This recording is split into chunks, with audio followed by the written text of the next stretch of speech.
welcome back to Let's Talk About the Bible, episode 15. Pastor Jamie, Spokane Baptist Church, Buddy Scott right here. We're looking to answer, we've got 3 questions today, questions asked by the teens.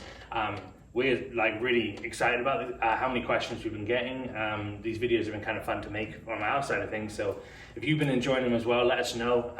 Comment or email Pastor Jamie at Spokane Baptist Church. Share them to your friends, let other people know what we're doing over here. Mm-hmm. And email me, Pastor Jamie at SpokaneBaptist.com. Fire your questions in. We have one through one of our young people who did this via email as well, which is cool. So today we're looking at 3 questions. We've done a couple where we just did 1, 2, a couple that we did 4. So this one is all going to be linked around a theme of righteousness. Yes. So excited to try and get into this. We were having a deep discussion about kind of what is righteous and what is righteousness, but hopefully we can kind of answer that whilst we go through these questions as well. So Scott, what's our first question? All right, first one lines up, says, "Hi Pastor, why does Romans say there is none righteous, but Noah and Abraham were called righteous? Is that inconsistent?" Smart question. Yeah. Very smart question. So Romans 3:10, that's what they're kind of referring to here. It says, "As it is written, there is none righteous, no, not one." And obviously that continues into 11, and it says, "There is none that understandeth, there is none that seeketh after God." So this idea of, because Romans says it here, why are Noah and Abraham then called righteous people? Righteous, yeah. What do you think? Well, I mean, that verse kind of also falls into Romans 3:23, "For all sin and fall short of the glory of God," right? We've all sinned, but the difference is Noah and Abraham being counted righteous wasn't because of anything that they had done. It was because they believed what God had told them. Yeah. And because of their belief or their faith in God, it was God's righteousness was accounted to them. Right? And so, for example, in Philippians, I pulled this one up here, 3:9, this is Paul here again saying, "And be found in him, not having mine own righteousness, which is of the law, but that which is through the faith of Christ, the righteousness which is of God by faith." So, even though they were accounted to righteousness, it wasn't their righteousness. It wasn't their good deeds. It wasn't them standing up being any better. Right? The Bible also tells us that there's no boasting. There can't be any boasting in heaven, right? Otherwise, if there's a works to be done to get into heaven, people are like, "Well, I did 30,000 hours in the soup kitchen, and so I'm more righteous than you, and you did this, so you're more righteous than me," and it's not. God takes that completely out, and it's because of your belief and your faith in Him, He imputes His righteousness onto you. So it's His, not ours. It's His, absolutely not ours at all. So Genesis 6:5-13 is the account of the wickedness, God seeing the wickedness of man on earth and what He was going to do to deal with that situation. But a couple of key things I want to point out here, okay?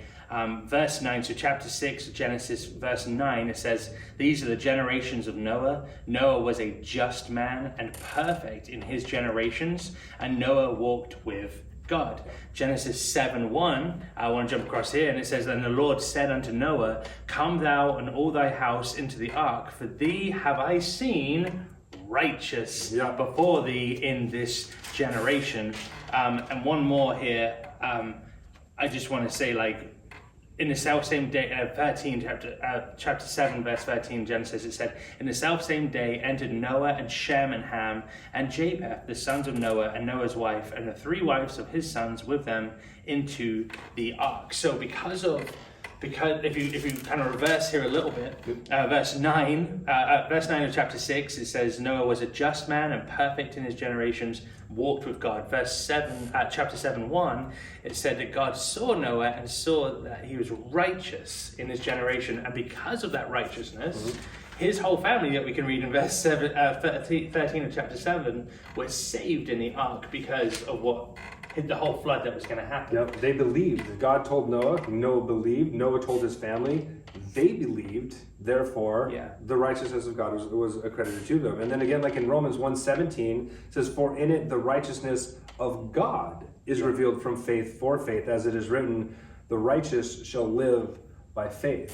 So when he's talking about that he was righteous, Noah was living by faith in God. He was still trying to do the sacrifices that God had told him to do. And he was still trying to walk with God and pray and talk to God. And he was, in the end, it says he was it. He was the last one who was even making an attempt to do it.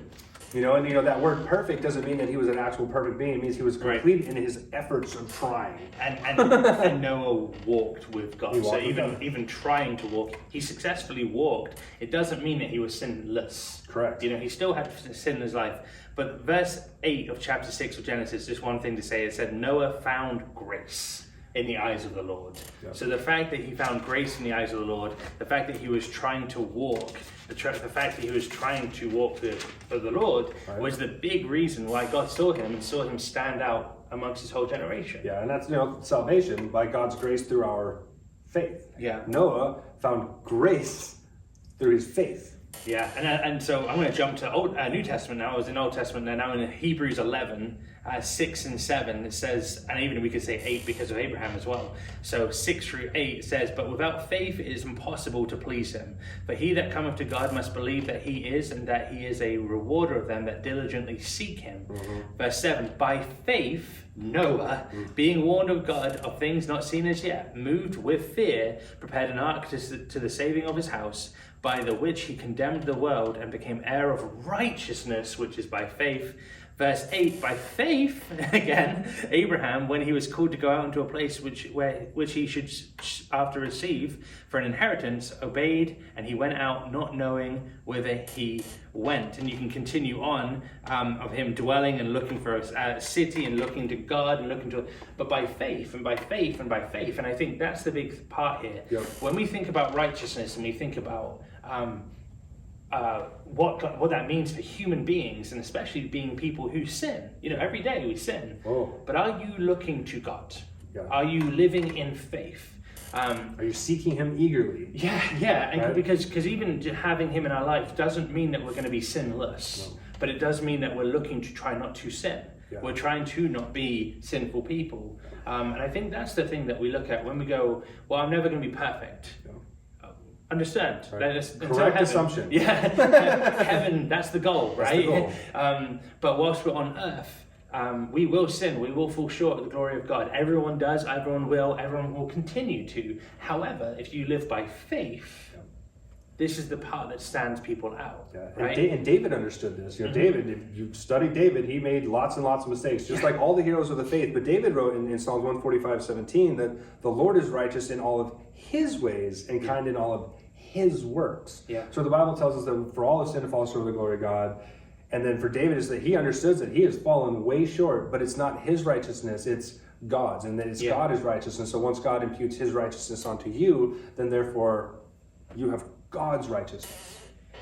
And the funny thing about this, and just to make sure we hammer this well, it's clear through Hebrews and through the scripture here that the only way to be righteous before God is through faith. Yeah. You have to have faith. You have to have faith, and faith is not a work. Yeah. Faith is not a work, and if you need Romans 3:26, we'll deep dive you into that. It tells you faith is not a work, so lest there be boasting. Faith is not a work; it is a belief. And I think that the reason why, the question itself here, is this inconsistent? I would even think about the times that this was written. Noah and Abraham, there were certain times going on there with the context of their accounts in the Bible of wickedness going on and being called to step out in faith and being called to walk righteously. So when Romans turns around and says there's none righteous, that's true. In this world, without faith, there is none righteous. Yeah, and of course Noah and Abraham didn't have the law. Mm-hmm. So, we're not talking about the law either. But even in I think it's in 1 Kings, King Solomon is talking to somebody and he says, what you've done in your heart of hearts, that what you did to my father was wicked. Yeah. So we have a conscience. God's given us a conscience, which also helps guide us and lead us to him. And so with this, with Noah, he was following this, this pull towards God. He never let the pull of God depart from him. Right. Where the conscience, as we all know, the more you ignore it, the quieter it gets. And it could have been very easy for him to do that. Think about Noah and 9 and 10-year-old can tell you the story of Noah and the ark until they're red in the face. They're super pumped and they're excited to tell you it. It's one of their favorites. They'll tell you over and over and over. Noah had people making fun of him, mocking him, trying to pull him away. For 120 years? Yeah, the whole time he's trying to build this ark. And you have people every day coming up. They made it their job to ridicule him. Yep. Yet he stood with faith. And I think that's the key part here. When you are persistent and consistent with your walk, righteousness follows faithfulness if you're doing it for Jesus, right? Yep. Abraham, Genesis 15, 6 is the key one I want to talk to you here. And it says, and he believed in the Lord, faith, yep. And he counted it to him for righteousness. And I think that's the key part here. There was faith first that leads to righteousness. So then, anything you want to add to that? Just one. Isaiah 53:11 says, out of the anguish of his soul he shall see and be satisfied. By his knowledge shall the righteous one, my servant, make many to be accounted righteous, and he shall bear their iniquities. So again, it's not yours. It's an imputed righteousness of God, right? And I think that's landing on Abraham right there will bring us right into our next question. Through this, which is, why are the Israelites the chosen people? Abraham. We're just talking about his faith and faith in God. Now, Abraham, you do a study on Abraham, God told him to leave his people, leave his country, and you understand that whole area was full of idolatry. Many, many, many gods, and household gods, and they call them the teraphim. You got the little altar inside your house with all the little gods and stuff. And he, through all that, believed God and pulled him away. Right? And so through that belief, God began to start working through him and made a covenant with Abraham because of his imputed righteousness and belief in God. Right? So why are the Israelites the chosen people? God made a covenant with Abraham because of his faith in him to follow him. Yeah. And I think, I was scrolling through here, and I remember doing my personal reading a couple of days ago, and I landed on Deuteronomy 7, and I read this chapter, and Deuteronomy 7, 7 through 9, kind of gives you an indication of why God chose the people that he chose. And it says this, the Lord did not set his love upon you, nor choose you because you were more in number than any people, for ye were the fewest of all people. But because the Lord loved you. So not because of your vast numbers, not because of your population, not because of how big and status powerful you were. Right. But it's actually you were the fewest, but it's because he loved you and because he would keep the oath which he has sworn unto your fathers. Have the Lord brought you out with a mighty hand, redeemed you out of the house of bondmen from the hand of Pharaoh, king of Egypt. Verse 9, now therefore that the Lord thy God, he is God, the faithful God, which keepeth covenant and mercy with them that love him and keep his commandments to 1,000 generations. So I think a key part to think about here is not even just, God is consistent. That is one of the most important things I could ever learn about God, right? He keeps his promises. Yes. But notice what it says as well. I'll keep my promise with those who love me, right? Those who keep that love, that covenant back, right? And mercy with them that love him and keep his commandments. So if you're following the law, you're following the commandments, you're keeping in step with Jesus, you're walking towards him, trying your best, and then again, it doesn't mean you're not going to be sinless. No, you will fall. There will be falling. What does it say? You'll fall 7 times, but the righteous will stand up. Yeah, that's 7 more times. Right? And then with Abraham, again, we talk about the story of Melchizedek blessing him in chapter 14 of Genesis. Yeah. But in chapter 15, verse 6, and it says, and he, Abram, believed in the Lord, and he, God, counted it to him for righteousness. Right? And so it's because this is the Abrahamic promise. This is the covenant that God made with Abraham. And it was because he believed. It's that faith again. Abraham chose God. Right? The Bible tells us that God chooses all of us, but the chosen choose him back. And Abraham chose God. Out of all the gods and all the different opportunities that he had to do his thing, because he had money. Yeah. He wasn't but he decided that none of this was worth it. This was all wrong. He believed God when God spoke. And then upon the blessings and the covenant that was given to him, he believed. He believed what was told to him. So I have a funny little side note for you here, and I think this is one of probably the most important things to think about when we think about Israel and the chosen people and Abraham and why it's so important and why God chose. What line did Jesus come through? the line of Abraham. Yeah. So you look at Genesis 12, 1 through 3, and it says, "Now the Lord has said unto Abraham, get thee out of thy country and from thy kindred and from thy father's house into a land that I will show thee. And I will make of thee a great nation, and I will bless thee and make thy name great, and thou shalt be a blessing. And I will bless them that bless thee, and curse him that curseth thee. And in thee shall all families of the earth be blessed." The reason, the ultimate reason in my mind, and what makes sense to me here, is the reason why God chose the people of Israel, the nation of Israel, to be his special people, his chosen people, was because Jesus came through that line of Abraham, through those people. So Jesus had to come through a family line, a family group. Yep, that was the plan. That was the plan. This is where he came from. And we talked about that, Genesis 3. Yeah, so it's kind of a simple one of like, there's a commandment to follow, to learn, to keep the commandments, to love the Lord their God, you know. And then on top of that, the Messiah comes from that family line, that nation. Yep. That's enough of a reason for me to understand why that's the chosen people. Yeah. What do you think? Anything else you want to add to that? No, I think that's pretty good. You know, he chose Israel because Abraham, and it was Abraham's faith which God accounted to righteousness, and so God gave a covenant to Abraham, and that's why they're the chosen people, because God said, through you, I will make a great nation. And then through that great nation, again, not a nation that's sinless. You know, even today. Oh boy, read Judges. You want to talk about woo? But even today, and especially the Palestine and Israel stuff that's going on right now, you know, people are picking sides. But and you may feel like you need to pick a side here. Pick the side of that God chose. Pick the side that God chose, not because you judge those people, but because you're choosing God. Yeah. And that's God said, "These are my people," and you're like, "So those are your people." And I pray for both sides of the conflict and stuff. But when I think about God's people and I think about the covenant that He's made, I know that God's in control. I know that God will keep His promises because that's what He's done, and He will continue to do. Yeah. God is consistently consistent. Yep. But it doesn't mean that it's going to get easier. And always will be the same. Right. But it doesn't mean that the world's going to be an easy place to live. No. So pray for the people involved in conflict right now. Pray for Israel. Pray for Palestine. Pray for the war that's going on. But pray that God will come mightily and change people's hearts. Israel, as much as you want to say they're chosen people of God, it doesn't mean they're sinless. Yeah, no. They still need Jesus. Yep.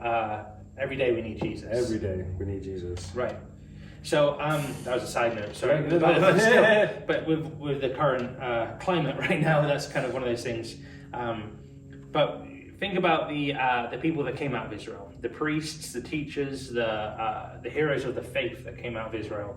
There's a strong reason why God chose these people, and then what He did and used them for. Right. It was incredible. Well, His work and strength comes through our weakness, and so when you see these weak people and God being able to take this weakness and these broken people and magnify His own strength and His own will through that, it just lands more and more and more.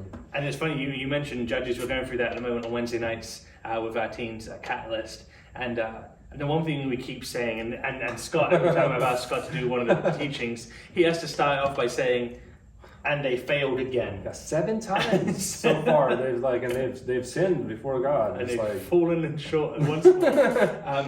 So it's not that Israel have been a successful nation of keeping the standard of God. You know, the nation of Israel have fallen down. They will fall down. They will continue to fall down. Yep. But God is using them in a way to be a distinct people, distinct nation, pointing people towards God. And I think that's the whole point here. And God never fails. Right. So He keeps His covenant always. It will come true. Everything He says it will happen, and we can see this. We can see it happening right now. And even with the failings in the Bible, in the Old Testament, in Judges, and all of that, Jesus still came through that nation. Yep. It was still a chosen people. Their name was made great. God made them a great nation. There was still success because God is good. Yep. God keeps His promises and continues to do what He said He's going to do. Merciful and righteous. Righteous. Right. So, well, awesome. We have one other question that added into here, and then we picked it out because it had righteousness in the question, and it's a good one. And it says, "What is righteous anger?"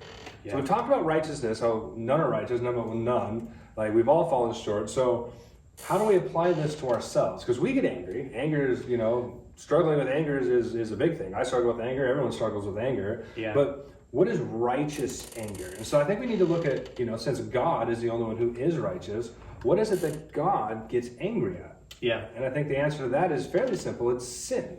God gets angry at sin. And I'm pretty sure that this question stems from when Jesus goes into the temple and makes himself a whip, starts kicking over tables, he starts whipping people and throwing people out of the thing. We need to understand that Jesus didn't walk in and get mad at people. It wasn't the individuals, the money changers were the physical thing that you could look with your eyes and see. But what Jesus was mad at was sin. The shortest verse in the Bible, Jesus wept, right? In this one, you see him crying and wailing with these these men and women over the death of his friend. Yeah. Right? And he's weeping not because of just sadness. He's actually angry at sin because sin entered the world, and through sin, death. And so it's sin that he's crying over, that he's so sad about, that he's so angry about, because sin is causing this horrible pain and horrible destruction all over the world. You want to know why the world is so terrible? Sin. Yeah. It's sin. It's like it is horrible. We're cursed. We got kicked out of the Garden of Eden. And then the Bible tells us that sin is born in the heart of a child. It comes right away. It's a curse. It's immediate, right? Yeah.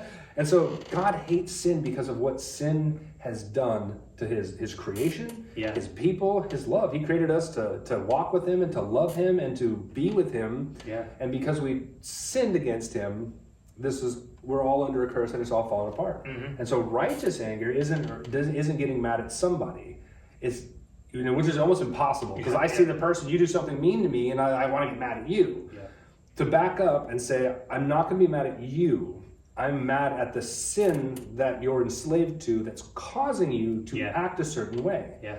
That mindset is very, very difficult. I struggle. I think we all do. But I think that's what righteous anger is not hating the man. Because Paul tells us, our fight isn't against flesh and blood. Yeah. It's spiritual principalities, the spiritual wickedness in high places. Yeah. It's sin. And righteous anger, I think, is the anger at sin and not at the sinner. So I'm completely on board with you there. I want to give the reference to Jesus in the temple. So that's Matthew 21, 12, and I'm going to go through to 14 just to hammer a point here. But the first thing I want to say is, like, God's righteous anger is against what angers God. Man's unrighteous anger is what frustrates us. Which is everything around us. It's keeping it to us instead of God, right? Yeah. And I want you to, as we read this, we're going to go a little deeper there. But verse 12 of Matthew 21, Jesus went into the temple of God, cast out all of them that sold and bought in the temple, overthrew the tables of the money changers and the seats of them that sold doves, and said unto them, It is written, my house shall be called the house of prayer, but ye have made it a den of thieves. Verse 14, and the blind and the lame came to him in the temple, and he healed them. So there's a progression here. There's something that's happening, okay? We are typically quite quick to be angry, to react.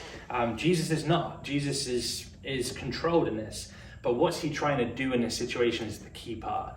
When I get angry, typically, I want to stop you doing the thing that you're doing.